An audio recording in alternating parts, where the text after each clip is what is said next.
Hello and welcome. Thank you so much for checking out my channel. I really do appreciate it. My name is Shane Walls and I make my living as a fine art nature photographer who truly depends on his tool watches when I'm out in the field, whether it be timing my hikes or timing my exposures. Tool watches have become an intricate tool in my photography process. And this channel is based on my amateur watch collecting journey as I search for that ultimate tool watch. Real quick before we get into it, I want to apologize due to a little bit of oversight by someone in this room. You owe me a dinner. We've actually had to cancel the contest to win this Tudor Black Bay Pro. Despite what I said in my earlier video, that contest is no longer going on. We were actually very fortunate. We caught this quickly and no one actually entered the contest. So we were fortunate in that aspect, but I do apologize. The contest will not continue on. It has been canceled. We have figured out the issue and we will do this again, not with this watch, but a different watch in the future now that we've worked out the little issues. This is our first time, so I truly apologize. I promise you it was a small oversight and I really do apologize. Okay, now getting into it. I'm currently testing out my brand new Tudor Black Bay Pro and I'm putting it up against my Rolex Explorer II. And it's been very interesting. I've had both of these watches on. I wear both. It's so hard walking around town with two mechanical watches on either wrist. But for the last 7 days, I've been walking around just testing these two out. And this is just gonna be an update video of how the Tudor Black Bay Pro compares to the Rolex Explorer II, just kind of on a day-to-day normal basis. And what I mean by normal basis is just that average day of you wake up, you put your watch on, you go to work, you maybe go have some fun, go do something, come back and take your watch off. Later on, I'll be putting these two watches to the test out in the wilderness, so I wouldn't quite be calling that normal because I'll be treating them differently. They probably won't be leaving my wrist. But until then, here are some of the results I've been getting over the last 7 days with the Tudor Black Bay Pro. Now, over these last 7 days, I've actually been a little surprised at some of the test results. So let's jump into them. Like I always say, the most important thing to me in a good tool watch is accuracy and toughness. I'm not really testing toughness right now because it's a normal day. I'm in the office, I'm printing out my photographs, what have you. But let's stick with accuracy here, which I'm actually incredibly surprised about. So after 7 days, these have both been worn the exact same way. They do everything with me just on either wrist. After 7 days, the Rolex Explorer II is 5 seconds fast. So just under a second fast over 24 hours. The Tudor Black Bay Pro is also 5 seconds fast. But they got there in two totally different ways. And this is what I find so interesting. This is what enthralls me about mechanical watches. My Rolex Explorer II, it's just steady, boom, boom, boom. Every day during normal conditions, it's just under about a second fast a day, equaling the 5 seconds over 7 days.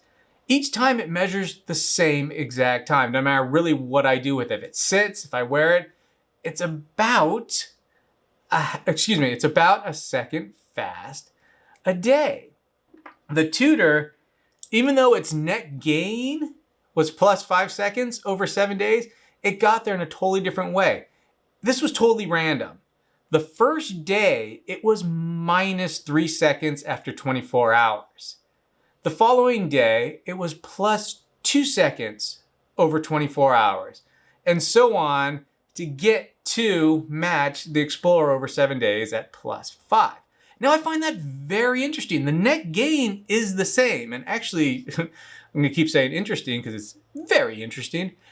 If we were to do this video yesterday, the Tudor would have been actually more accurate because just the way it differs in timing, it would have just been, I think, 4 seconds fast, whereas the Explorer II at that time was about 4.5 seconds fast as of yesterday.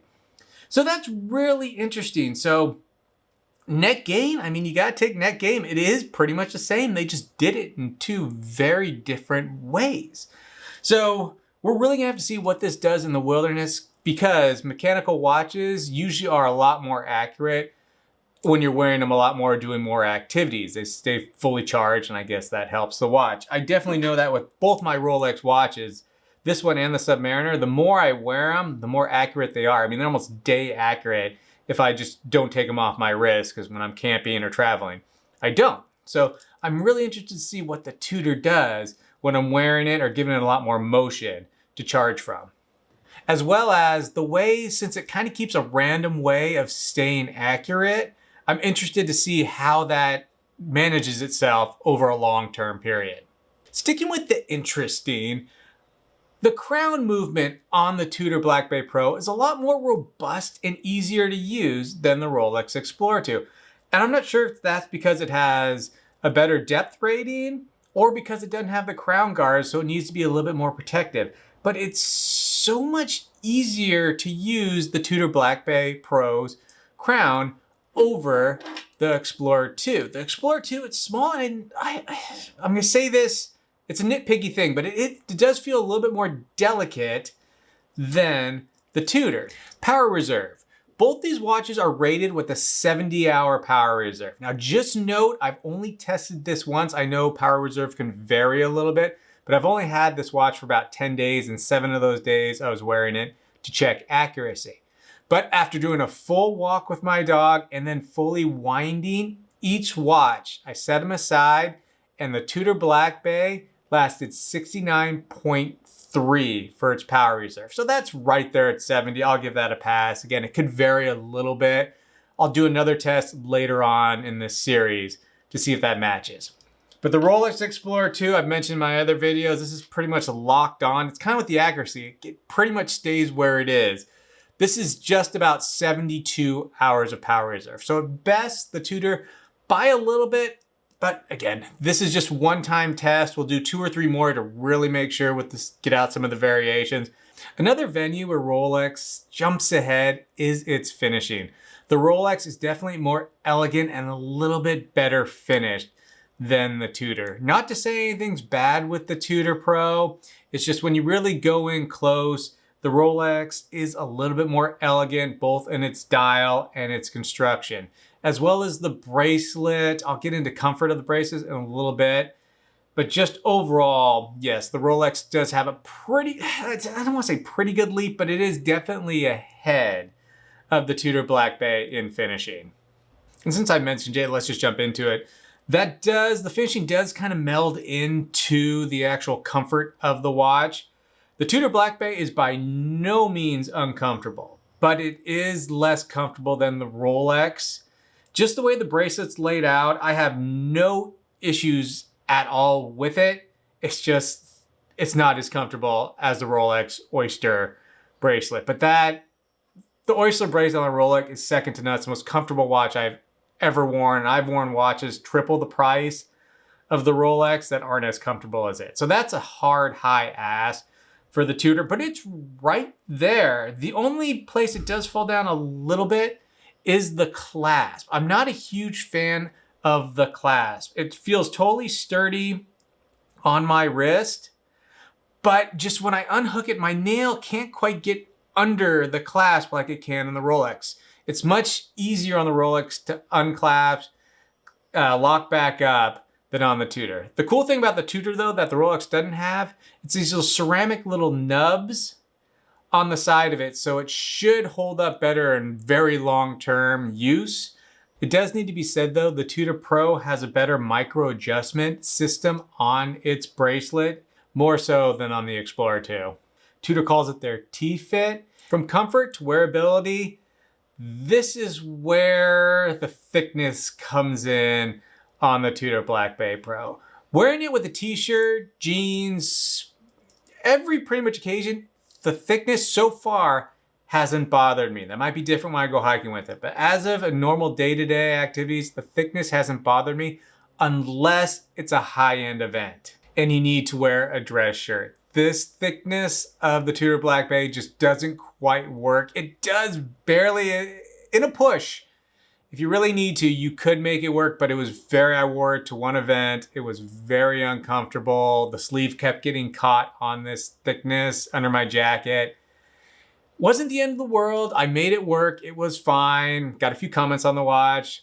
But yeah, it's the thickness. That's the only place so far I've seen it kind of hold me back in a way. The Rolex just slides. Those 2mm might not sound like much, but it makes a huge difference when going under a dress shirt and just fitting a little bit more comfortably.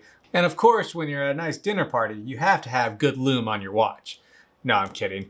But that's my segue into Lume.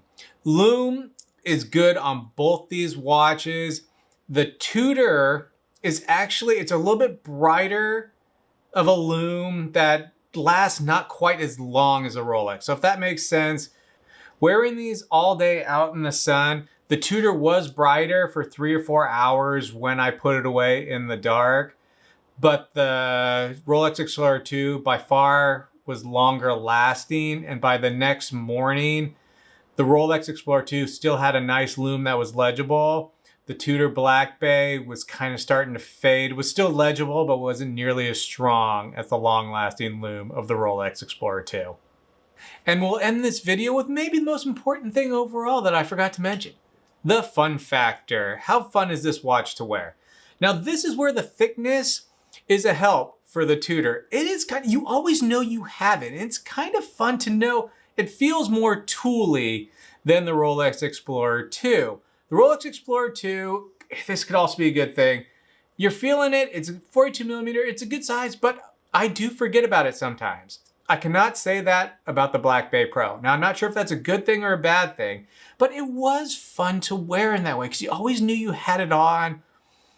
I'm saying this in the nicest way. It does feel like a brick on your wrist. It feels like a true tool, and that it was kind of fun for me. I'm still, in the honeymoon stage of this watch, but I really enjoyed walking around and really just having that feel of this watch, this bigger watch. And it keeps it in the back of your mind that you have this watch on.